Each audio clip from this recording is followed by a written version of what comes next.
Men shu Qur'onga targ'ib qilib madrasadagi bolalarimizni shu urug'ingda qori yo'qlar qo'lingni ko'tarish desam ko'tarishdi. O'g'il bola bo'lsang, bir quvvating yetadimi? Urug'ingda birinchi qori men bo'ldim degan narsaga bir yetishlik. Birinchi qori bo'lishlik sharafiga erishlik qo'lingdan keladimi? Bir o'quvchimiz 2-kursdan keyin chiqib ketib qoldi.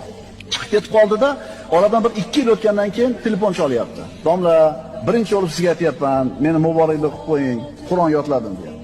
Madrasani o'quv programmasini eplay olmasdan qorini qo'liga borgan domlani 2 yilda Qur'onni yodlabdi. Endi o'sha gapimni eslatyapti menga. Eslaysizmi, bir darsda shunaqa degan edingiz.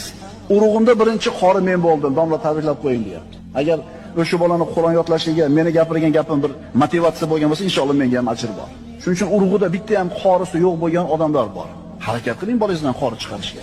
Keyin ko'p qorilar chiqadi inshaalloh. Lekin birinchisi kim bo'ladi? Siz bolangiz bo'ladi. Eplay olamizmi? Qo'limizdan keladimi?